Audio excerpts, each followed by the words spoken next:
Olá, boa noite. A gente vai dar início a mais um encontro do Segundas Intenções, que faz parte da programação cultural da Biblioteca Parque Villa-Lobos, um equipamento da Secretaria de Cultura e Economia Criativa do Estado de São Paulo, um equipamento gerido pela SP Leituras. Esse encontro acontece alternativamente ou alternadamente no Facebook da Biblioteca do Parque Villa-Lobos e na Biblioteca de São Paulo. E esse encontro costumava ser realizado aos sábados pela manhã, e agora, durante a pandemia, a gente tem realizado remotamente, aproveitando, então, para ter um ganho aí com relação a essa restrição, que é o fato de que a gente pode agora falar com autores que não estão aqui em São Paulo, que não podem estar presentes nas bibliotecas, mas podem se conectar conosco pelo Facebook e fazer o encontro remotamente. O Segundas Intenções, quando foi criado, era realizado às segundas-feiras, de maneira mais interna na Biblioteca de São Paulo, depois passou a ser realizado aos sábados, e agora, durante a pandemia, como a gente faz remotamente, a gente faz segunda-feira à noite, recuperando, assim, o título original, que é Segundas Intenções. Então, agora, às segundas-feiras, nós temos esse encontro com escritores brasileiros, como é o caso da nossa convidada de hoje, a poeta Angélica Freitas, que eu convido a se juntar a nós, abrir sua câmera e começar a sua participação aqui no Segundas Intenções. Tudo bem, Angélica? Ei, Manuel, tudo bem? Prazer ter você aqui no Segundas Intenções. E você é exatamente o caso de uma pessoa que a gente só pode ter aqui no Segundas Intenções nessa circunstância de fazer o encontro através de ferramentas digitais, porque você, não é que você não esteja em São Paulo, você não está nem no Brasil, né? De onde você nos fala? Eu estou em Berlim agora. Que legal, desde quando você está em Berlim? Eu cheguei aqui no final de julho do ano passado. Amanhã, acho que vai fazer 9 meses que a gente chegou aqui. Ah, perfeito, a gente vai conversar um pouquinho sobre isso como aqui no Segundas Intenções, a gente faz um giro aí pela trajetória dos convidados e convidadas. Hoje a gente vai conversar com você sobre a sua trajetória, como você se tornou poeta, como você publicou livros marcantes na poesia brasileira contemporânea, como Milkshake, Um Útero é do Tamanho de um Punho, Canções de Atormentar, que são seus 3 livros de poesia publicados. Você também publicou recentemente uma graphic novel, né? Uma história em quadrinhos sobre o Guadalupe, né? Sobre a qual a gente vai falar também. E como eu disse aqui, a gente normalmente faz uma panorâmica da trajetória dos convidados para poder chegar depois à discussão sobre a poesia, expor um pouco da obra, dos livros publicados. Você nasceu em Pelotas, no Rio Grande do Sul, em 73, não é isso? Correto. E como é que foi sua aproximação com a literatura? Como é que foi como é que você, enfim, tomou gosto pela literatura, pela poesia em especial, já que você é poeta? Como é que foi a sua aproximação ao universo dos livros e da literatura? Bom, depois que eu aprendi a ler e escrever, eu comecei a ler tudo que caía na minha mão, desde rótulo de shampoo até os livros que eu pegava na biblioteca do colégio onde eu estudava, e eu gostava muito de ir à biblioteca. Eu passei muito recreio dentro da biblioteca e gostava muito também de completar o cartão, sabe? O cartão que naquela época cada aluno tinha um cartão com a sua foto e aí com espacinhos para os carimbos, né, da data de devolução. Eu adorava eles tinham fazer cartão novo para mim, porque eu pegava muitos livros e lia e devolvia e pegava mais, Na verdade, isso é um hábito que eu tenho até hoje. Não existem mais esses cartões dos carimbos, mas eu gosto muito de ir à biblioteca. Bom, então é isso. Comecei aprendi a decifrar o código aí, me viciei na coisa.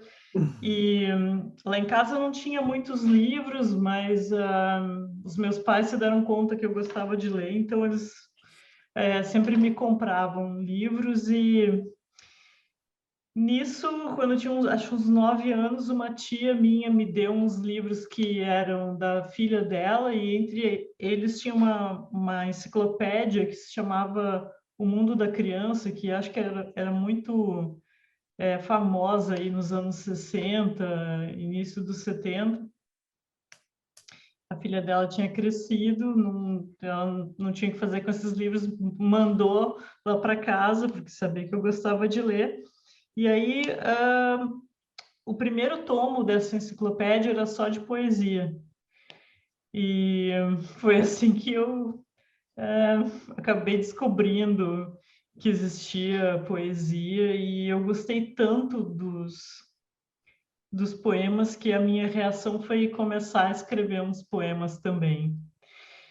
E esses tempos eu descobri que, bom, depois vieram 3 irmãs menores que destruíram, deram cabo dessa enciclopédia, mas eu descobri que um amigo tem essa enciclopédia ainda, e esses tempos ele me mandou umas fotos dos poemas e eu fiquei muito emocionada de ler os poemas de novo. E tinha umas coisas assim, tinha Edward Lear lá, sabe? Tinha umas coisas meio estranhas e engraçadas também. Então, Era poesia de maneira geral e havia traduções também? isso, eram poemas traduzidos e eu acho que tinha alguma coisa ahm, das próprias pessoas que traduziram, talvez, não sei os nomes agora, mas eu me lembro que tinha umas coisas engraçadas, assim.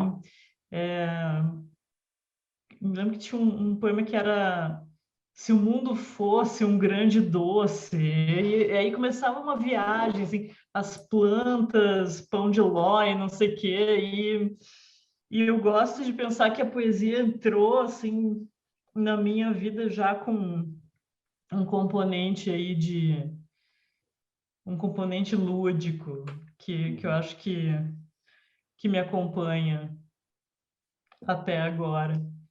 É, E, enfim, é isso, assim, comecei meio que aprendi o código e já desde começou a escrever, então, já começou a é, ler e escrever.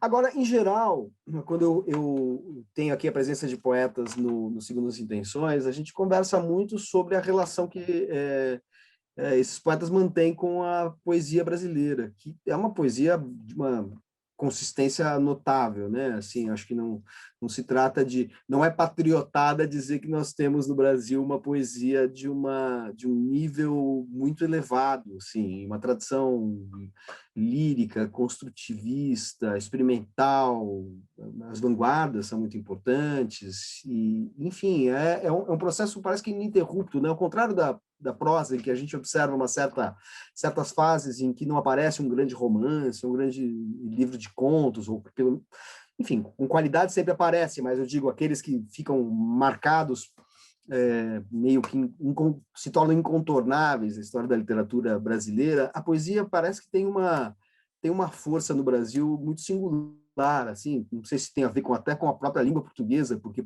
Portugal é um país muito forte também em termos de lírica, né? Tanto que existe uma antologia da poesia, uma grande antologia da poesia portuguesa que chama o Século de Ouro, que é o século XX para eles, né? Enquanto o século de uau. dos espanhóis é o século, se não me engano, 17, os portugueses é o século 20, né?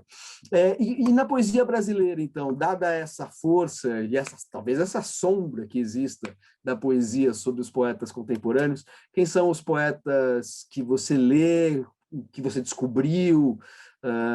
Quais foram os primeiros poetas que te pegaram assim e quais são aqueles que são uma referência para você? que se refletem de alguma maneira no seu trabalho?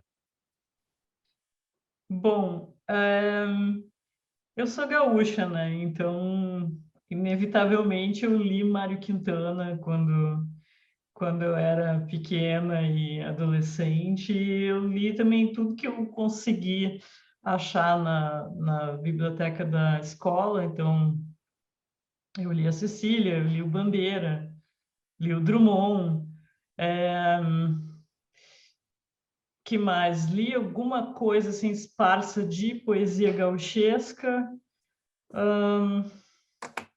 Mas eu acho que a coisa que teve mais impacto para mim foi quando eu descobri a Ana Cristina César mesmo, com 15 anos. E daí eu já estava adolescente, sentava no fundão da sala de aula, tinha cabelo comprido e ficava na frente dos olhos, assim, e ficava lá no fundão escrevendo.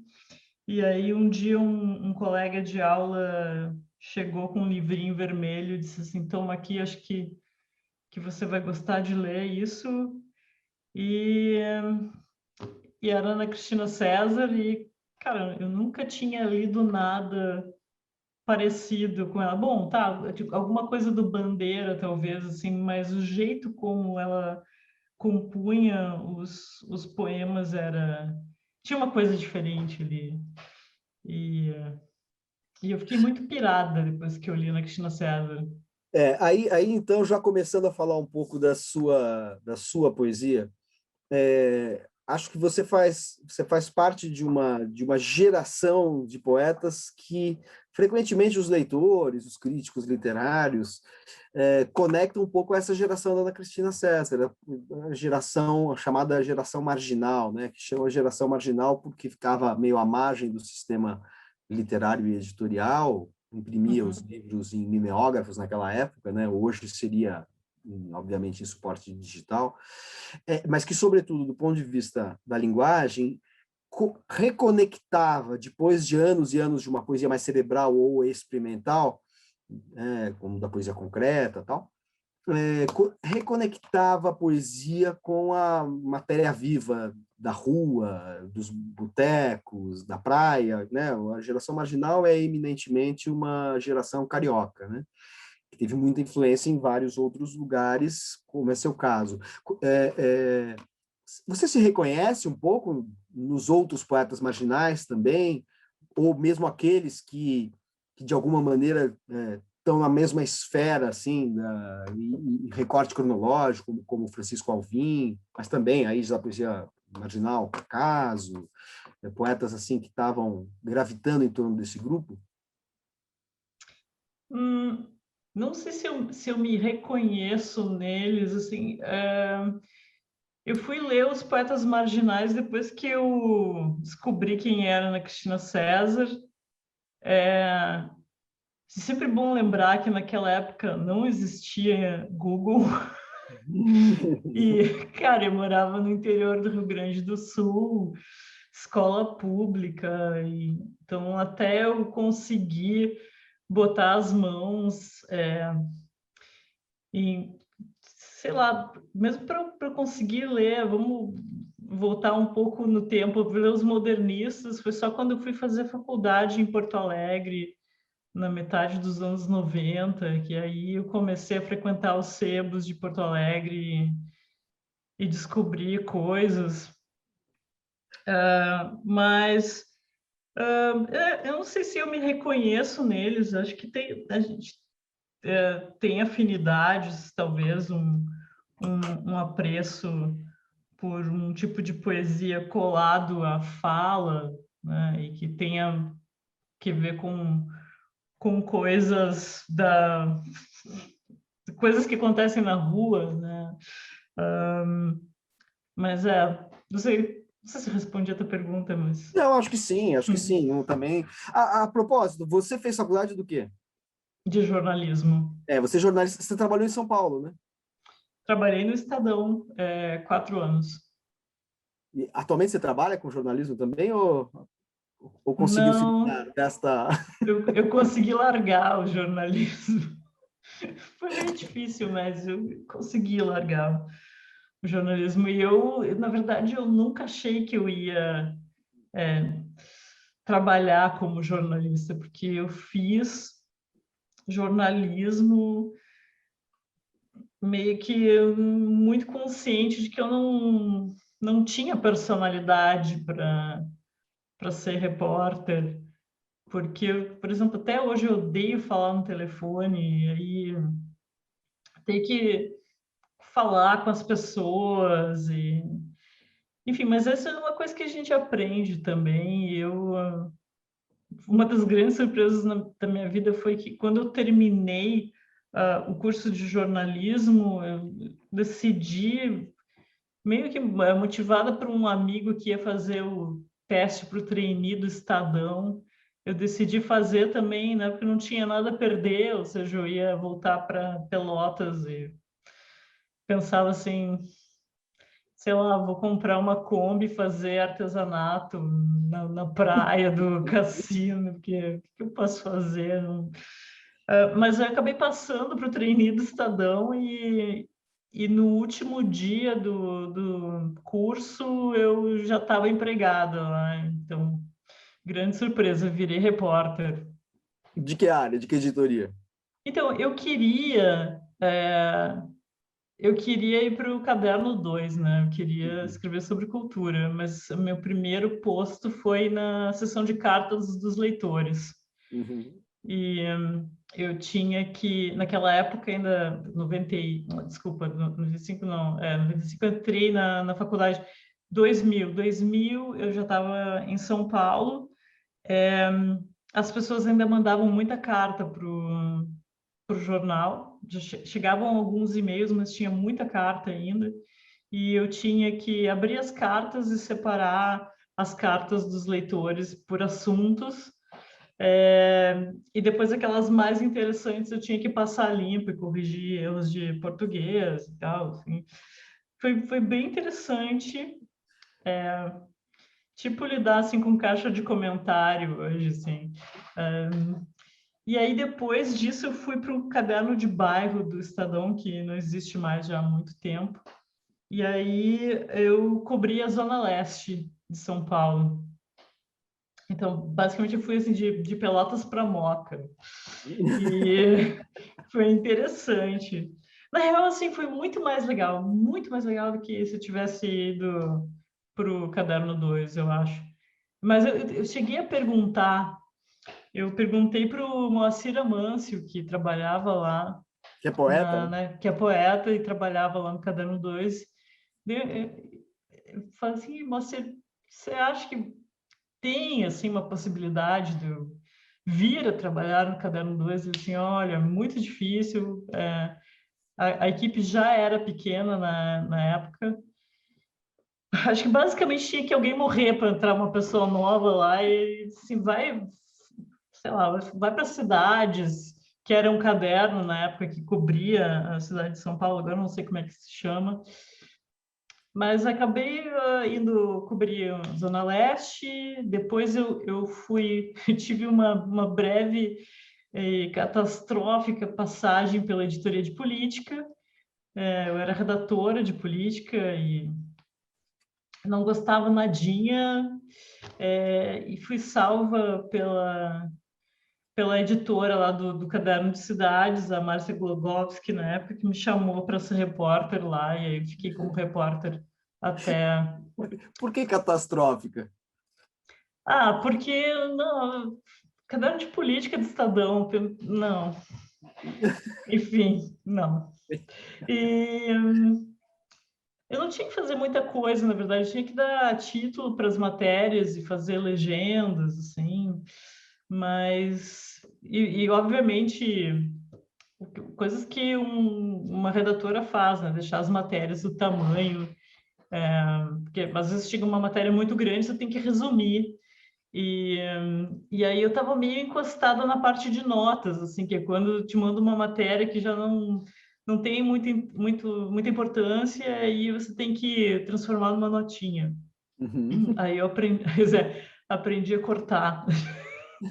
E fiquei lá cortando matérias. Até que um dia, um pouco antes das eleições de, acho que 2002, a Márcia apareceu na frente da minha mesa, assim, pega essas coisas que agora você vai para cidades, e eu fiquei lá até 2004.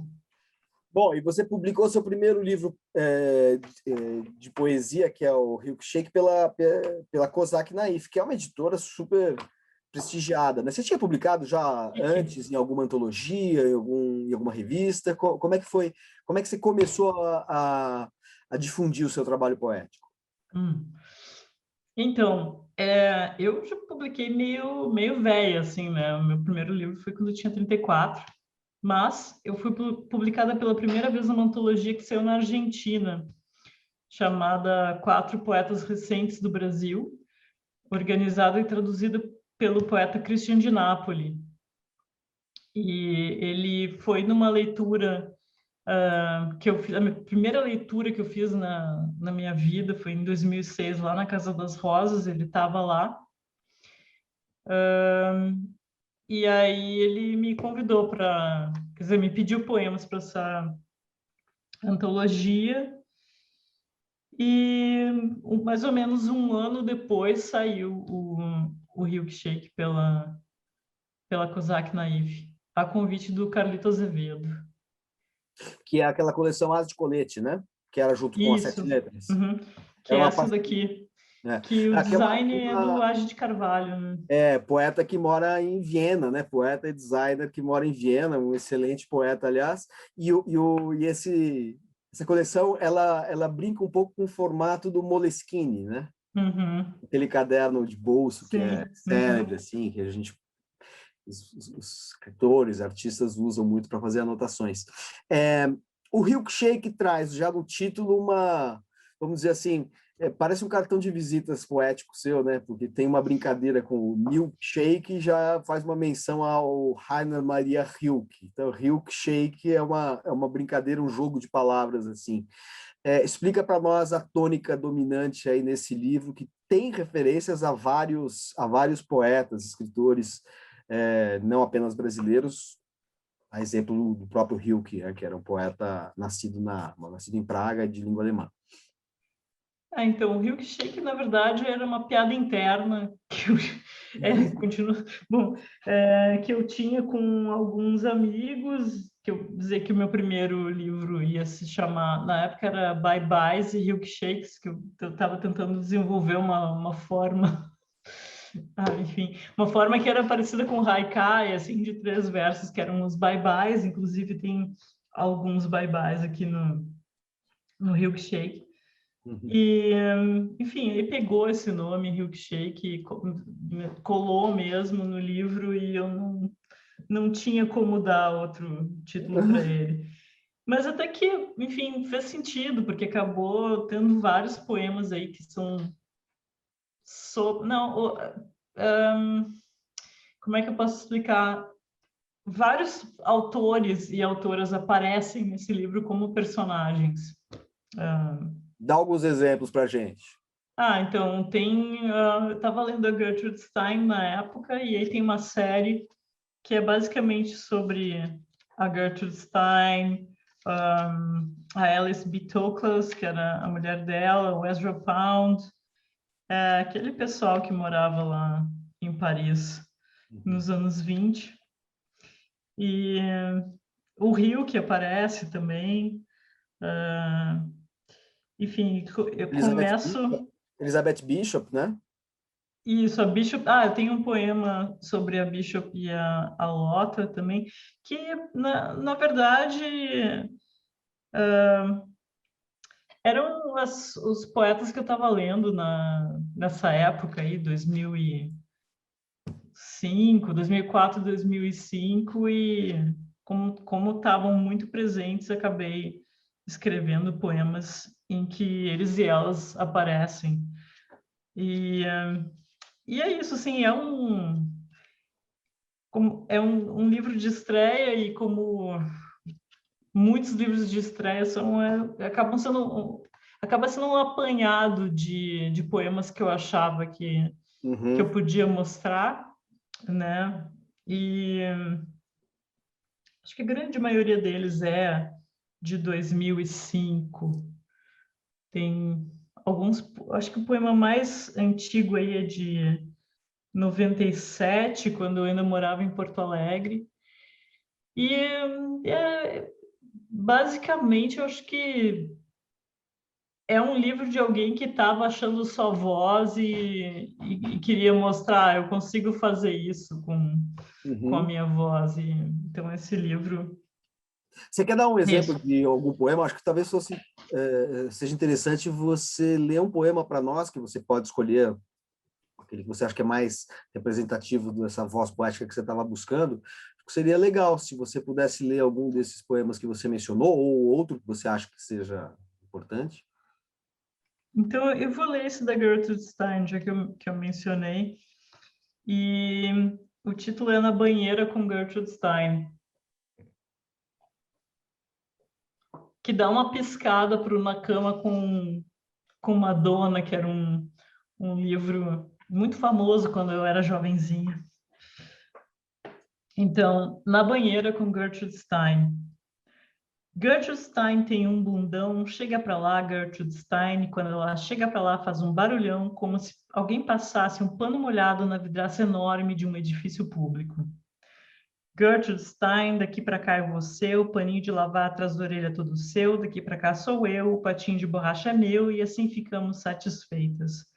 Mas Gertrude Stein é cabotina, acha graça em soltar pum debaixo d'água. Eu, hein, Gertrude Stein? Não é possível que alguém goste tanto de fazer bolha. E aí, como a banheira é dela, ela puxa a rolha e me rouba a toalha. E sai correndo pelada, a bunda enorme descendo a escada e ganhando as ruas de Saint-Germain-des-Prés.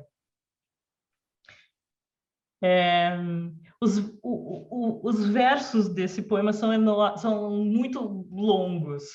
É meio Uhum. que uma tentativa de ver quanto ar eu consigo tirar do meu pulmão sem ter um treco, entendeu? Então, eu estava experimentando mesmo tipos de maneiras de dizer as coisas. E também, eu acabo de me lembrar, esse livro ele vai ser reeditado agora em maio pela Companhia das Letras. Uhum. Mas ele já tinha sido reeditado, não? Não, ele estava esgotadíssimo, saindo Ele por dos só existia R$ 200. só existia a edição da COSAC, então. Só a edição da Kozak. E agora, em maio, sai pela coleção de bolso da Companhia das Letras. Ah, perfeito. Uh, Angélica, já que você falou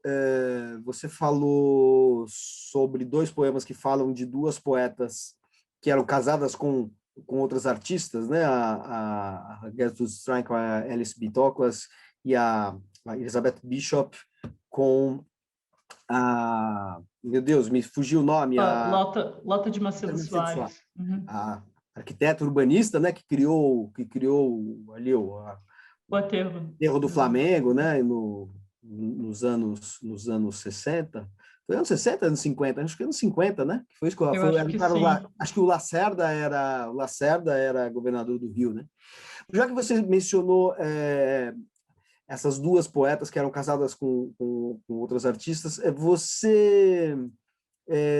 como é que a temática homoafetiva entra na sua poesia? Já aparece aí ou vai aparecer de maneira mais clara questão do gênero, vai aparecer mais no seu segundo livro, que é o Útero é do tamanho de um punho. Aliás, você podia explicar o que é, da onde vem esse título, né? Um útero é do tamanho de um punho. Uhum. Eu acho que já estava ali no primeiro livro, né, que eu falo desses dois casais. Não me lembro se tem mais alguma. Sim, tem um poema que é abertamente homoerótico que eu fiz para uma menina que eu conheci na Escócia quando eu era novinha. Várias coisas de quando eu era novinha nesse livro aí. Mas um útero do tamanho de um punho, que é o meu segundo livro, e é de 2012, já tem mais uma preocupação, assim, não uma Tá, uma inquietação, uma inquietação, porque eu nunca comprei muito, assim, essas ideias prontas de o que é ser mulher. E como eu não queria fazer de novo uma antologia de poemas, para o meu segundo livro eu decidi fazer uma espécie de investigação com poesia, ou por meio da poesia, sobre o que é ser mulher, né? E o título, né, que é um útero do tamanho de um punho, eu achei num texto na internet sobre o corpo da mulher. Eu fiz várias pesquisas para esse livro e queria ver assim nos textos sobre o corpo da mulher, nos textos sobre enfim, vida sexual da mulher também, o tipo de registro, quem é que estava falando e como falava sobre isso. Esse texto era de uma ginecologista e ela falava que um útero era do tamanho de um punho fechado. E eu achei interessante essa imagem e fiquei com isso na cabeça durante várias semanas, até que um dia depois de ter passado por algumas experiências, na verdade,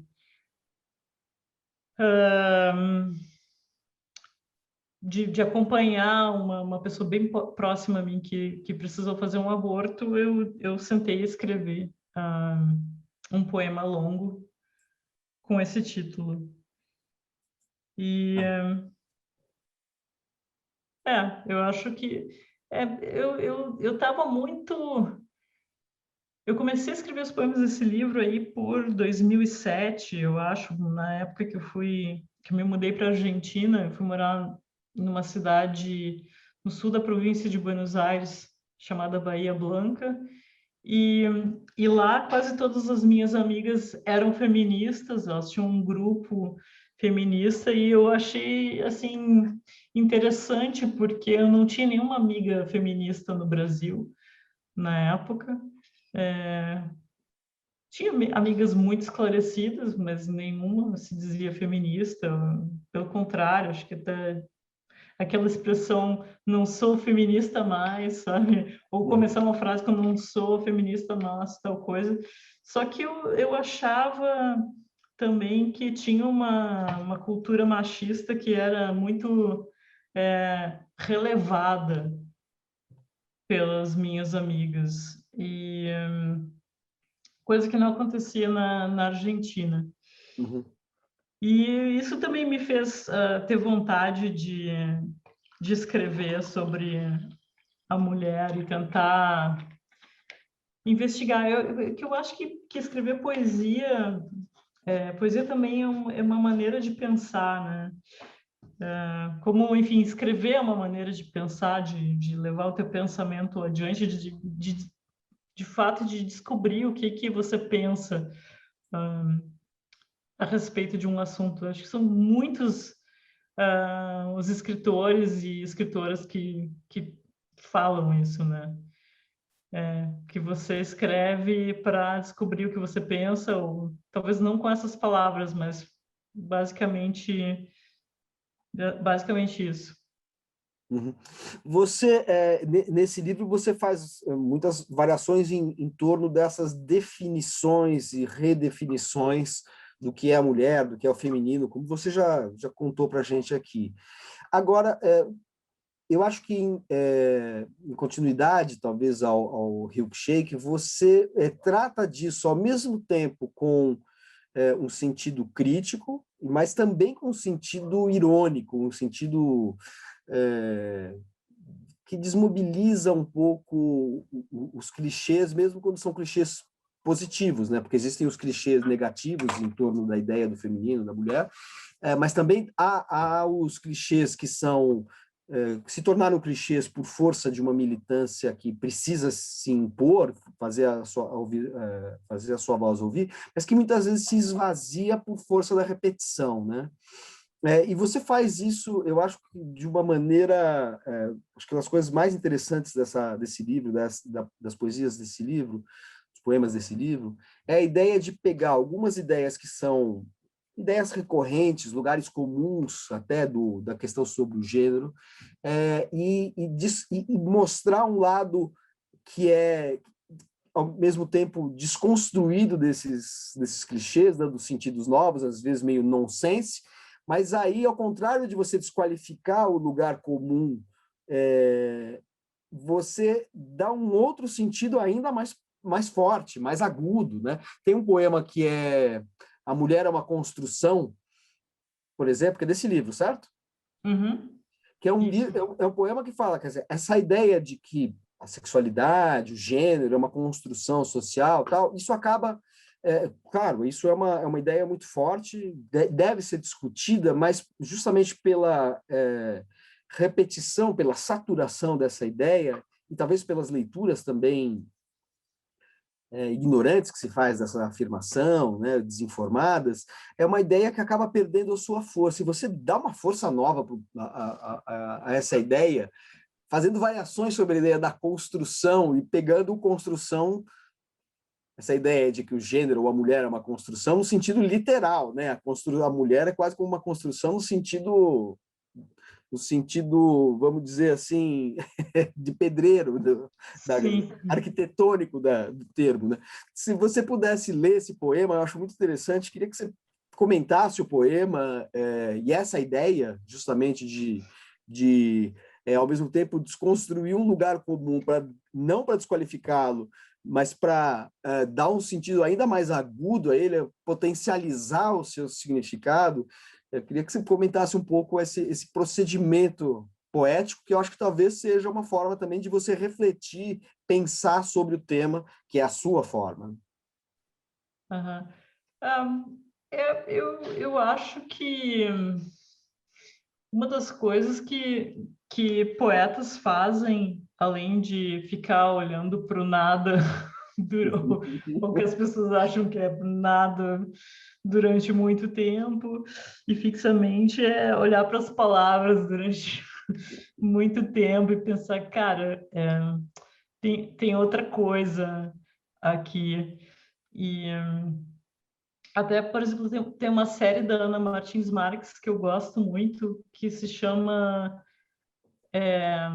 Visitas ao Lugar Comum. Eu não sei se você conhece, que ela pega lugares Você comuns lembra? e eu acho que é da arte das armadilhas, pode ser? Não sei o que já é meia-noite, minha cabeça já peço desculpas por Não, a gente eventuais vai... erros, eu sei, você está em Berlim, daqui a pouco a gente citações. vai falar sobre isso e respeitar também o seu avançado da hora aí na capital alemã. Mas Mas, conta aí, então você falou então, esse poema da Ana Martins Marques, então trabalha com isso também, né? é uma série de poemas da Ana Martins Marques que ela pega lugares comuns e faz uma leitura literal, assim, e dá uma volta neles. Eu gosto muito da Ana e gosto bastante desses poemas e costumo levar para oficinas para brincar um pouco, dar uma subvertida. Inclusive, agora eu me lembrei de uma coisa, esses tempos eu me dei conta de... Bom, a arte em alemão é Kunst, né? E artificial é künstlich. Obviamente, né? Mas a gente, quando está falando em português arte artificial, talvez não liga os pontos, né? E aí, lendo um livro sobre poesia esses dias, tentando ler em alemão, assim, eu falo um alemão, assim, meio... Quer dizer, eu já falei um dia, agora ele ainda está um pouco enferrujado, mas estou no processo de desenferrujamento. Daí o autor chama atenção que mesmo arte, né, Kunst, vem de Kan, que é um verbo modal que significa poder, né? Poder fazer alguma coisa, né? Como o can em inglês, né? Então, poder fazer e, e arte, né? E a gente pode ir para poieses, que é fazer também. Então, enfim, palavras. Uhum. Palavras são maravilhosas. Mas você estava falando desses poemas que trabalham com lugares comuns da Ana Martins Marques, e você aqui também faz isso, então, nesse poema, ou não? Você acha que essa ideia da Então, construção, que eu tava, aquele esboço de leitura que eu fiz, você reconhece isso? Não? sim, sim. Como é que É, funciona este poema? Como é que funciona esse então, poema? Não sei se é melhor você explicar antes ou depois de ler, aí você escolhe. eu acho que é o mesmo processo aí. Na verdade, talvez, não sei se era mulher, é um construto, talvez seja, que palavra feia, né? Construto, mas eu peguei a mulher, é uma construção, tomei ao pé da letra e fiz isso aqui. A mulher é uma construção, deve ser. A mulher basicamente é para ser um conjunto habitacional, tudo igual, tudo rebocado, só muda a cor. Particularmente sou uma mulher de tijolos à vista, nas reuniões sociais tendo a ser a mais mal vestida. Digo que sou jornalista. A mulher é uma construção com buracos demais. Vaza. A revista nova é o Ministério dos Assuntos Cloacais. Perdão.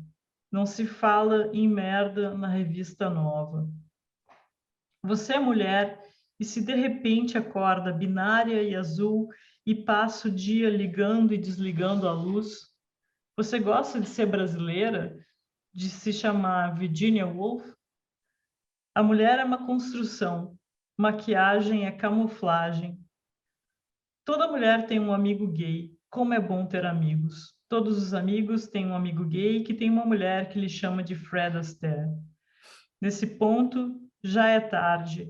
As psicólogas do Café Freud se olham e sorriem. Nada vai mudar, nada nunca vai mudar. A mulher é uma construção. Perfeito. E na verdade, eu escrevi esse livro, assim, eu não sei o que as pessoas falam de humor e eu não sei, eu fico um pouco desconfiada dessa história de humor, mas talvez sim ironia, mas acho que eu escrevi com um pouco de raiva, assim, sabe? Eu acho que Uma as raiva pessoas. geral, assim. Eu tenho a impressão que falam mais de humor do Rico Shake, né? Assim, um pouco. Tem um lado meio lúdico em relação aos outros poetas. Eu acho que com relação a esse, não. Eu acho que o que chama atenção no caso do Útero é uma pegada mais. De uma ironia mais ácida, não sei, claro que pode Uhum, ter humor, é lógico que é quando você fala que a mulher é um conjunto habitacional, que é rebocado, né, por referência talvez à maquiagem, uhum, que a mulher tem onde que está? É uma construção com buracos demais e vaza, quer dizer, né, referência aí obviamente a vagina e a uhum. menstruação, quer dizer, tem tudo isso. Claro que isso tem um sentido irônico, mas é uma ironia assim crua, né? Assim, até tem uma ideia de que vai contra a ideia justamente aí sim de uma construção do feminino, uma construção machista do feminino, de uma certa idealização do corpo, fetichização do corpo. Então acho que você tem uma postura ali nesse poema, tem um certo brutalismo em relação ao corpo da mulher, que é no sentido não de brutalizá-la, mas responder com a afirmação de um corpo que não é recoberto por esse olhar idealizante, erotizante, etc. e tal. Enfim, dá para abordar, é um poema desses que dá para ler de várias maneiras, né? Pela chave do humor, da ironia, da crítica, um pouco do nonsense, da desconstrução poética. É um poema, como vários dos seus poemas, permitem vários tipos de leitura e talvez todas juntas seja a melhor maneira de lê-lo, né? Enfim, acho que a tônica desse livro, pelo que eu me lembro, é uma tônica mais cortante mesmo, enquanto no primeiro livro tem mais um pouco, é mais debochado o primeiro, né? Enfim, foi só um comentário. Eu não sei também, esse negócio de é sempre interessante e às vezes, na verdade, sempre não. Mentira, não é sempre interessante saber o que os outros pensam do que eu faço. Mas eu tenho muito esse retorno, assim, o humor, a ironia e sei lá, eu acho que foi como eu consegui fazer isso, sabe? Eu me dispus a escrever sobre a mulher e, obviamente, eu não ia fazer uma exaltação ao feminino, sabe? Outra pessoa, sei lá, com outra história de vida, poderia fazer uma coisa diferente, né? Mas... Tem uma coisa que é muito legal. Uma vez eu entrevistei aqui no Segundas Intenções, mas foi no Segundas Intenções ao vivo. Ao vivo não, como é que chama agora? Tem uma palavra que eu odeio, mas eu não consigo achar outra, que é a tal da presencial. Ao vivo nós estamos ao vivo, né? A gente está distante, você em Berlim, eu em São Paulo, e a gente está ao vivo, não deixa de ser ao vivo. Mas quando você está na...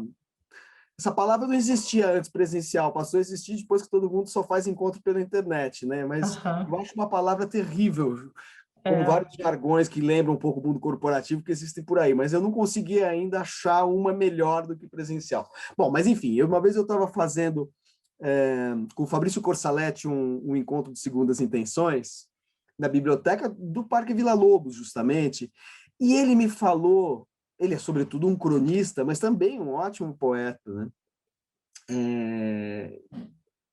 Acho, ou talvez eu esteja falando uma besteira, acho que ele é bom nos dois, né? Mas eu não sei como é que ele se reconhece mais como poeta e como cronista. Acho que como poeta mesmo, né? Acho que ele é igualmente poeta e cronista, não é que tenha uma linguagem que é menos predominante, né? Enfim, tipo o Gregório do Vivier, ele é mais um cronista e também tem livros de poesia, mas na verdade acho que o Fabrício não dá para separar as duas coisas, ele tem até um livro de prosa muito legal, né? Pela 34 e tal. Enfim, e o Corsaletti, ele falou que para ele, quando ele leu o Milkshake, ele falou, pô, dá para fazer uma poesia que tenha essa... que fale dessas coisas, às vezes um pouco da banalidade, coisa do tipo patinho de borracha na banheira com a Gertrude Stein, como você colocou no seu poema anterior. E ele valorizou muito, ele falou isso, poxa, e aí ele citou outras... casualmente ou não casualmente, outras poetas, mulheres poetas, né, que ele tinha lido e que foram muito importantes para ele. Ele falou, poxa, então tinha... Ele falou assim, porque tudo bem que o Bandeira tem uma coisa desinflada, irônica, o resto do chão, alguns poemas do Drummond também são assim, embora às vezes o Drummond seja um poeta cósmico até, né? Se te pegar na máquina do mundo. Mas os poetas da modernistas, eles têm essa coisa assim de trazer a realidade do dia a dia, a realidade ao resto do chão para a poesia, mas mesmo assim eles intimidam, porque eles fazem isso, eles dão uma conotação de um lirismo, eles extraem um lirismo das coisas pequenas, um lirismo que tem algo de sublime também dentro do banal. Ao passo que você e outras poetas da sua geração conseguem falar de coisas que não são simplesmente vamos dizer assim, daquilo que é pequeno, daquilo que é do universo cotidiano. Vocês fazem também uma coisa que é meio uma obsessão sua. Então, o patinho, uma coisa que é lúdica, que é uma brincadeira, que é uma coisa meio da cultura pop, da cultura da televisão, da cultura da internet, do mundo do consumo, né?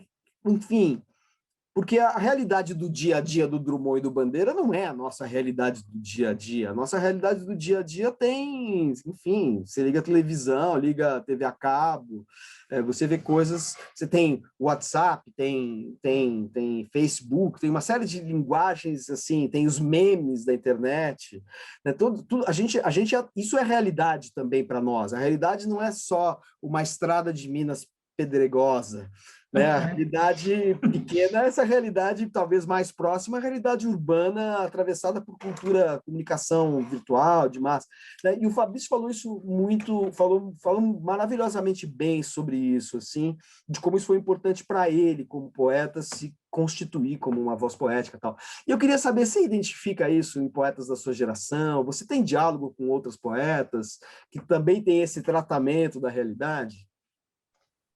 Então, o Fabrício é um dos meus melhores amigos e a gente ficou amigos justamente depois do tempo. Ele me escreveu quando...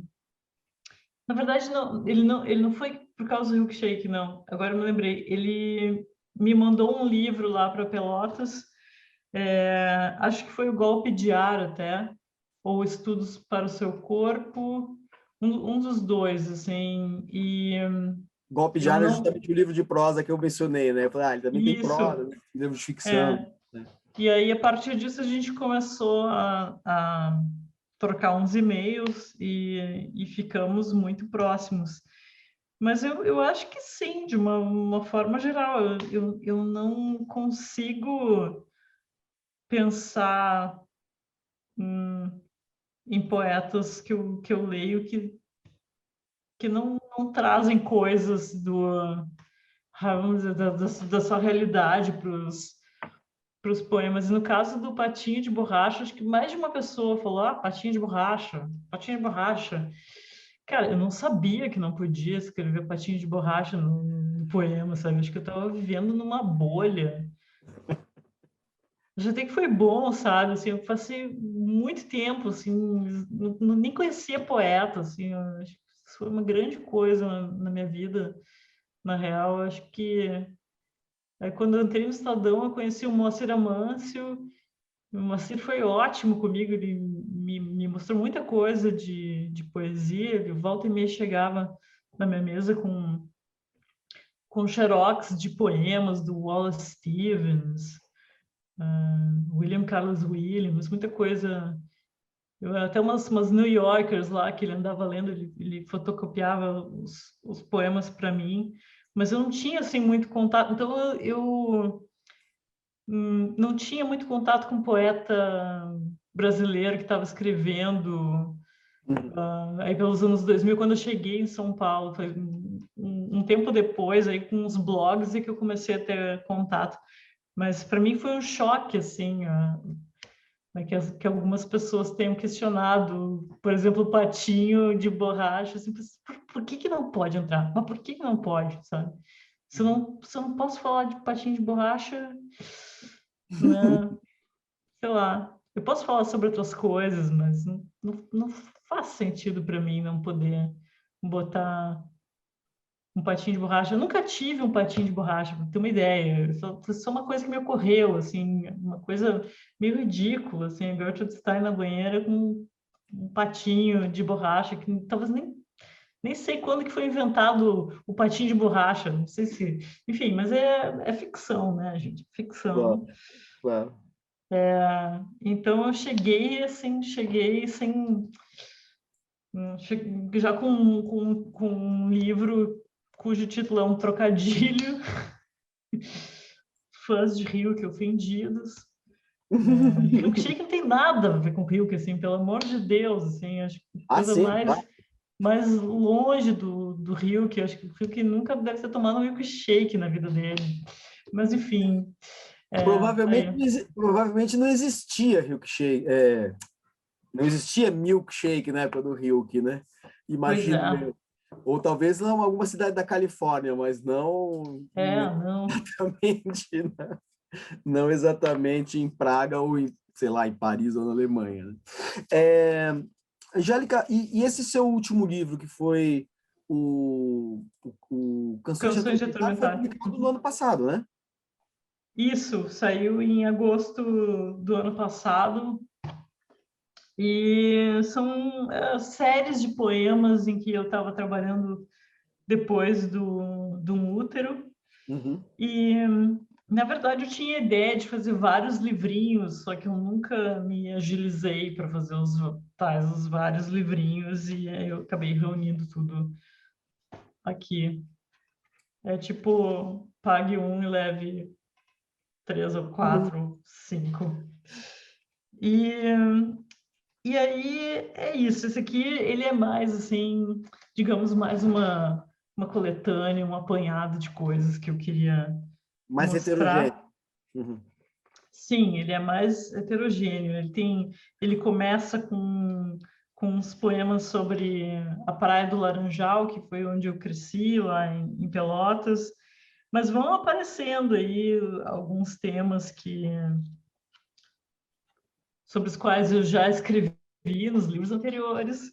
E deixa eu ver se tem, não sei se tem algum tema. Ah, sim, alguma coisa sobre o Brasil também. Tem Uhum. poemas sobre o Brasil nesse livro aqui, mas basicamente eu vejo ele como os Sobre qual temas Brasil e era? poética amplificados, assim. Esse poema sobre o Brasil é sobre qual Brasil? Antes ou Então, depois, antes ou depois do Armagedon? então eu acho que o poema mais recente sobre o Brasil que tem aqui é da época da Dilma. Uhum. E, meu Deus, não poderia imaginar o que viria depois, né? Acho que Aliás, ninguém. a sua presença em Berlim, a sua mudança para Berlim, tem a ver com esse contexto? Como é que você foi morar em Berlim?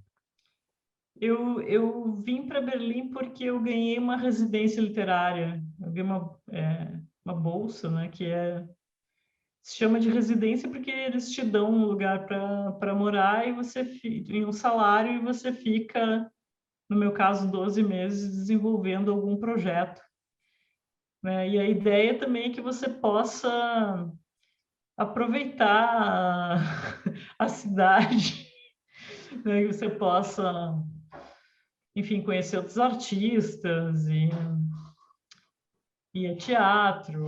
Berlim é uma cidade bem interessante, assim, para as artes, só que agora me tocou, assim, a pandemia, né? Uhum. Então, Bom, é, você chegou aí no ano passado, você foi durante a pandemia, né?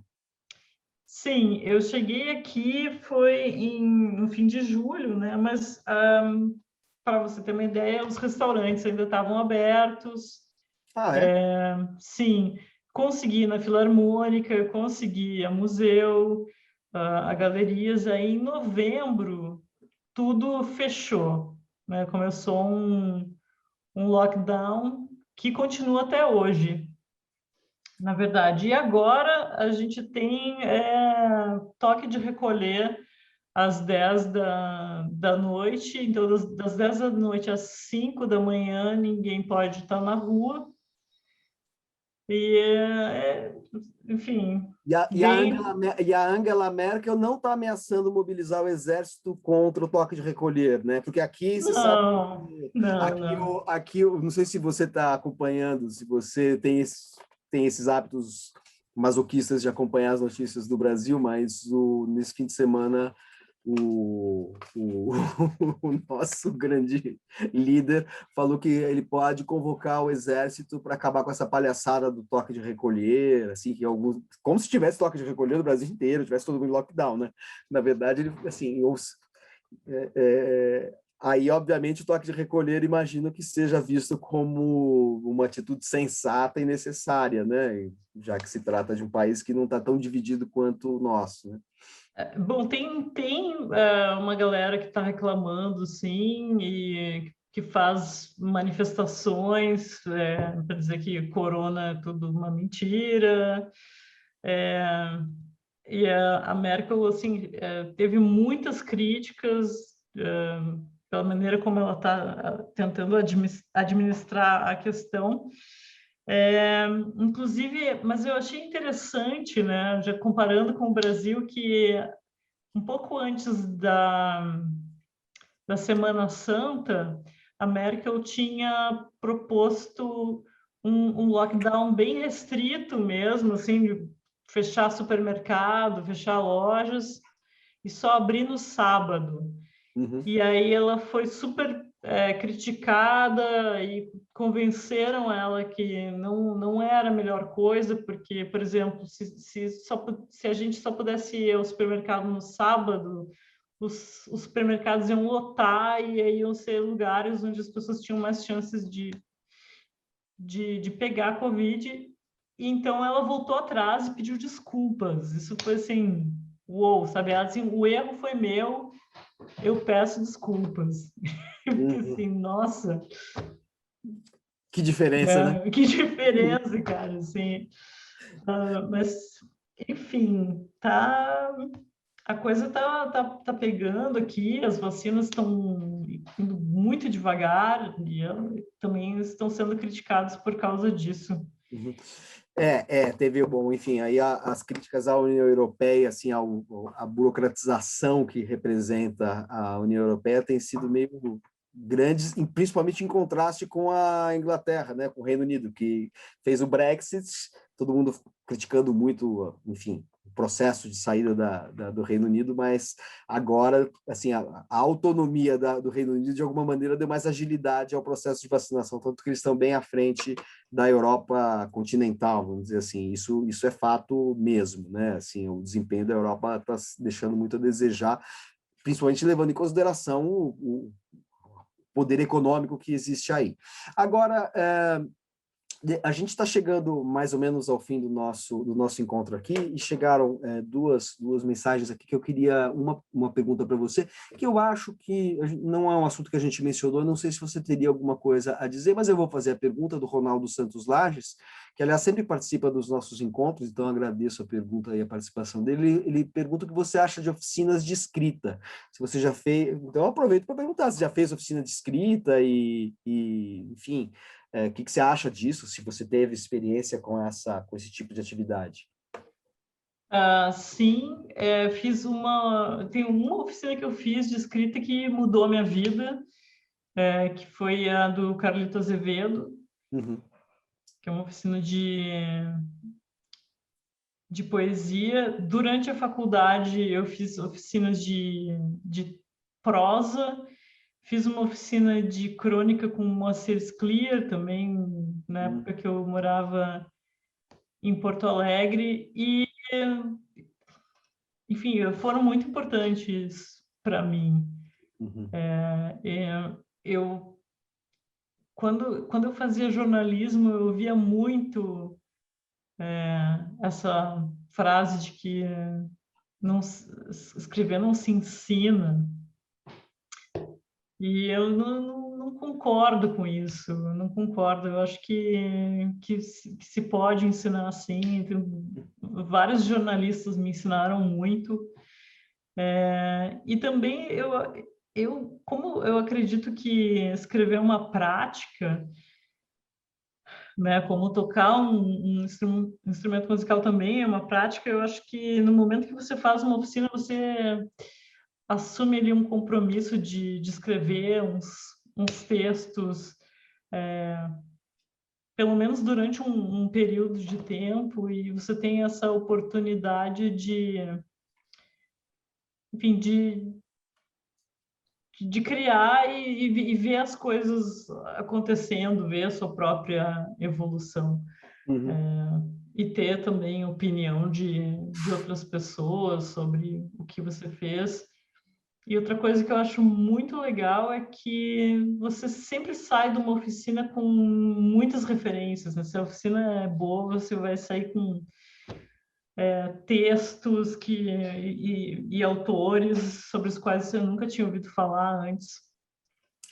Perfeito. Tem uma pergunta ótima aqui da Beatriz Silva sobre um fato que eu ignorava. Eu acho que, se você permite, eu sei que aí já é Já está tarde aí em Berlim, mas eu vou fazer essa Tranquilo. pergunta antes de ir para o nosso encerramento, quando eu vou fazer, daí eu vou te pedir para ler um poema que também é um pedido de uma pessoa que está nos assistindo.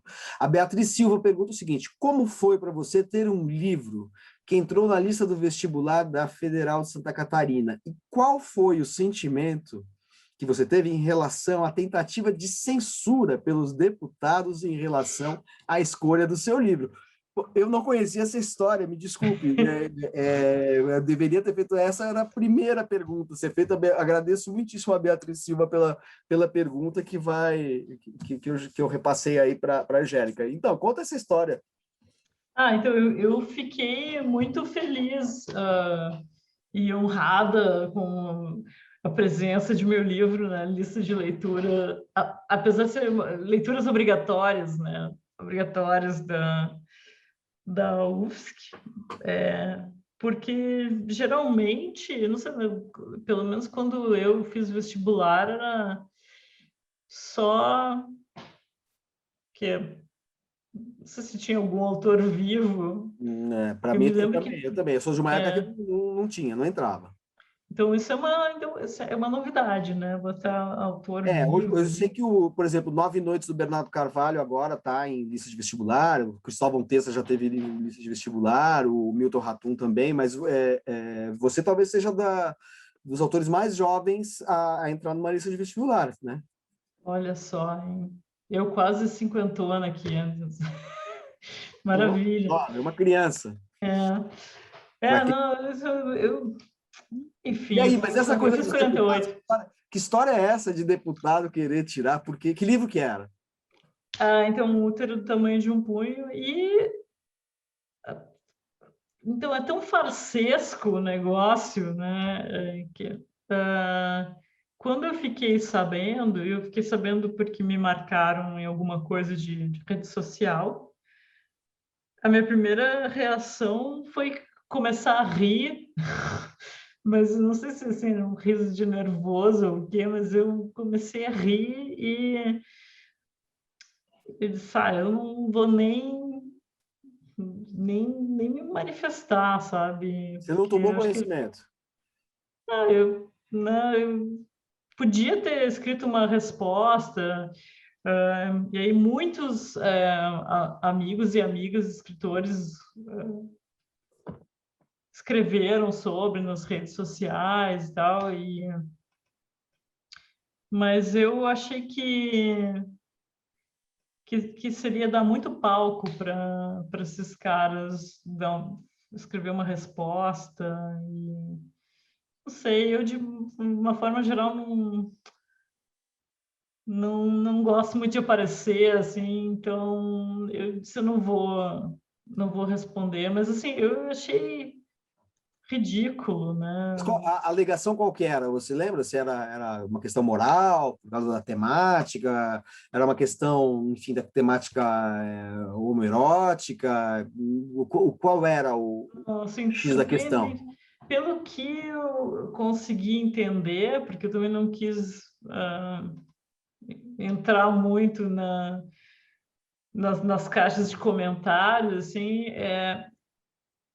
porque eu tenho um poema que fala, na verdade, uma série de poemas que vai degringolando, e aí no final é um poema sobre uma mulher que gostava de enfiar o dedo no ânus. Acho que foi o problema com a palavra ânus, né?